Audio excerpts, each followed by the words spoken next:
Hello అండి, welcome back to our channel. నేను మీ లక్ష్మీ నవీన. ఎలా ఉన్నారు? నేనైతే చాలా బాగున్నాను. ఈ వీడియో నిన్న తీసిన వీడియో అనమాట. ఎడిటింగ్, వాయిస్ ఓవర్ అంతా ఇచ్చుకొని ఇవాళ అయితే అప్లోడ్ చేస్తున్నాను. అవసరాలకి మించి వాడామనుకోండి, నలుగురిలో నవ్వుల పాలు చేస్తుంది.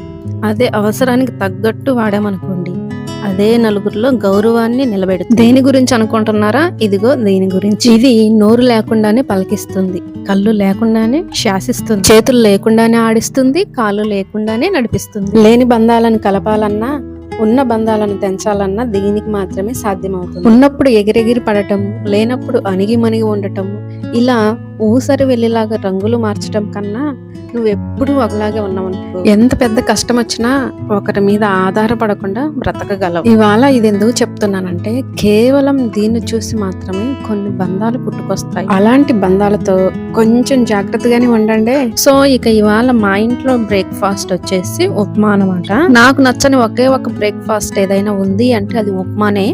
బొంబాయి రవ్వతో చేసిన ఉప్మా అయితే తింటాను, కాకపోతే ఏంటంటే ఇవాళ గోధుమ రవ్వతో చేసిన ఉప్మా అనమాట. మనకి మామూలుగానే ఎక్కదు, ఇదైతే ఇంక అస్సలు ఎక్కదనమాట. సో అందుకని ఇవాళ బ్రేక్ఫాస్ట్ అయితే ఎగరగొట్టేశాను.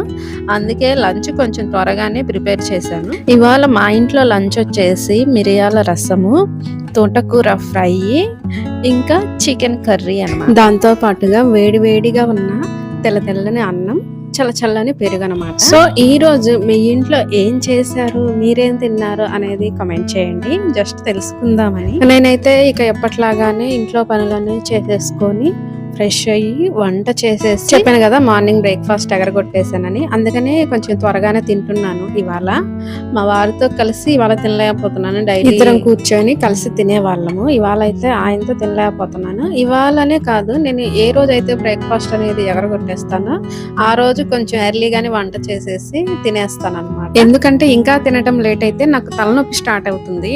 ఎప్పుడైనా కూడా కొంచెం లేట్ గా తిన్నానంటే ఆ రోజు ఇంకా తలకాయ నొప్పి వచ్చేస్తుంది. సో అందువల్ల అది పెట్టుకొని కొంచెం ముందుగానే తింటున్నాను.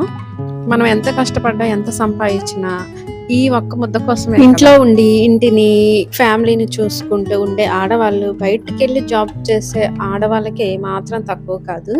బయటికి వెళ్ళి జాబ్ చేసే వాళ్ళకి ఇంట్లో హెల్పర్స్ ఉంటారు. లైక్ అంట్లు తోమటం కానీ, ఇల్లు తొడవటం కానీ, కుకింగ్ దగ్గర కానీ హెల్ప్ చేయడానికి హెల్పర్స్ ఉంటారు అనమాట. కానీ ఇంట్లోనే ఫ్యామిలీని చూసుకుంటే ఉండే వాళ్ళకి ఎలాంటి హెల్పర్స్ ఉండరు. వాళ్ళే అన్ని పనులు చేసుకోవాలి, టయానికి వండి పెట్టాలి.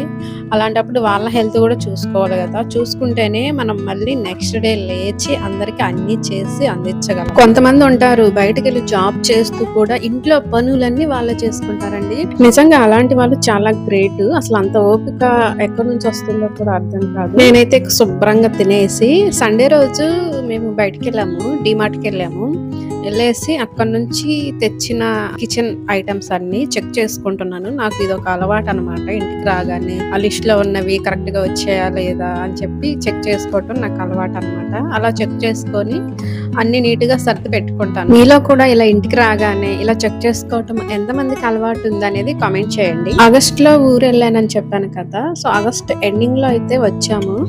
వచ్చిన తర్వాత అప్పుడు వెళ్ళి కొంత షాపింగ్ అయితే చేసామన్నమాట. సో అప్పుడు షాప్ చేయటం వల్ల ఇప్పుడు కొంచెం తక్కువే పడింది. మొన్న ఒక షార్ట్ వీడియోకి ఒక సిస్టర్ కామెంట్ చేశారనమాట. తన పేరు నాకు గుర్తు రావట్లా. లాస్ట్ టైం నేను ఒక వ్లాగ్ చేశాను కదా, హెయిర్ లాస్ అవుతుంది బాగా, ఇంట్లో న్యాచురల్ గా హెయిర్ ఆయిల్ ఎలా ప్రిపేర్ చేసుకోవాలి అని చెప్పేసి ఒక వ్లాగ్ అయితే చేశాను కదా. సో దాని గురించి అడుగుతున్నారు, మీకు హెయిర్ లాస్ తగ్గిందా సిస్టర్ అని చెప్పేసి. మళ్ళీ వీడియో చేస్తానన్నారు కదా, ఎప్పుడు అప్లోడ్ చేస్తారు ఏంటి అని చెప్పేసి అడిగారు అనమాట. నేను త్వరలోనే ఆ వీడియో కూడా నేను అప్లోడ్ చేస్తాను. రిజల్ట్ ఎంతవరకు వచ్చింది ఏంటి అనేది కూడా నేను మీకు లైవ్ లో చూపిస్తాను. ఇకపోతే ఇలా మొత్తం చెక్ చేసుకొని ఇలా ఒక కంటైనర్ లో నేను స్టోర్ చేసి పెట్టుకుంటాను. ఎప్పుడైతే ఏ ఐటమ్ అయితే నాకు మిల్ అవుతుందో అప్పుడు అందులో నేను రీప్లేస్ చేసుకుంటూ ఉంటాను అనమాట. సో మీకు ఎంతమందికి ఇలా అలవాటు ఉంది అనేది నాకు కామెంట్ చేయండి. ఇక డిమార్ట్ నుంచి వస్తూ దారిలో ఆనియన్స్ కూడా తీసుకున్నాము. నెక్స్ట్ వీడియో పాలక్ పన్నీరు లేదా పాస్తా ఈ రెండిటిలలో ఏదో ఒక రెసిపీ అనేది నేను వీడియో అప్లోడ్ చేస్తాను. నా స్టైల్లో నేను ఎలా చేస్తాను ఏంటి అనేది నేను మీతో షేర్ చేసుకుంటాను. ఇక నేనైతే పైకి వచ్చాను మొక్కల దగ్గరికి. మందార అయితే ఇవాళ 3 పూలు పూసింది. డైలీ 2-3 పూలు పూస్తూనే ఉంటుందండి. చెట్టు నిండా మొగ్గలు అనమాట. చూడండి గులాబీ కూడా ఎన్ని మొగ్గలు వచ్చాయి, ఎన్ని ఉన్నాయో. ఇదైతే ఇవాళ స్టార్ట్ అయింది. రేపటికైతే పూర్తిగా మంచిగా వస్తుంది అనమాట పువ్వు. ఇదైతే ఇవాళ వచ్చేసింది పూర్తిగా. సో దీన్ని అయితే కట్ చేసి నేనైతే ఈరోజు జడ వేశాను కదా, సో జడకైతే ఈ పువ్వు పెడుతున్నాను. మీకు ఆల్రెడీ నేను వీడియోలో చూపించాను నా కొత్త హెయిర్ స్టైల్ ఎలా ఉంది అని మిమ్మల్ని అడిగాను కదా. సో గమనిస్తే నా జడకి ఈ రోజా పువ్వు ఉంటుంది, గమనించండి. చూడండి ఎంత కలర్ఫుల్ గా ఉందో, చాలా అందంగా కూడా ఉంది కదా. ఎలాగో పైకి వచ్చాను కదా అని మార్నింగ్ ఉతికిన బట్టలు ఉంటే తీసుకుని వచ్చేసాను. వర్షం పడేలాగా ఉంది. నైట్ అయితే గుంటూరులో వర్షం పడి, గుంటూరు వాళ్ళు ఎవరన్నా చూస్తుంటే వాళ్ళు కమెంట్ చేయండి మీ ఏరియాలో అయితే వర్షం పడిందా లేదా అని. చాలా రోజుల తర్వాత మళ్ళీ వర్షం పడటం వల్ల కూల్ గా ప్రశాంతంగా ఉంది వాతావరణము. డైలీ అయితే రోజు ఈ టయానికి హీట్ ఎక్కిపోయేది. సో ఇవాళ అయితే కొంచెం కూల్ గానే ఉంది. ఇంట్లో వర్క్ కొంచెం ఎర్లీగా అయిపోవటం వల్ల కొన్ని షార్ట్ వీడియోస్ కూడా తీసుకున్నాను. సో ఎలాగో కొద్దిగా టైం ఉంది కదా అని చెప్పేసి ఈ వ్లాగ్ కూడా తీసుకున్నాను.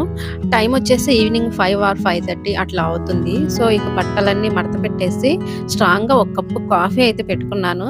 ఏదున్నా లేకపోయినా సాయంత్రం ఈవినింగ్ అవ్వగానే ఒక కప్పు స్ట్రాంగ్ గా కాఫీ కనుక పడితే మన బాడీ మైండ్ రిలాక్స్ అవుతుంది అనమాట. సో ఇది ఇవాళ వ్లాగ్ వీడియో. ఎలా ఉంది కామెంట్ చేయండి.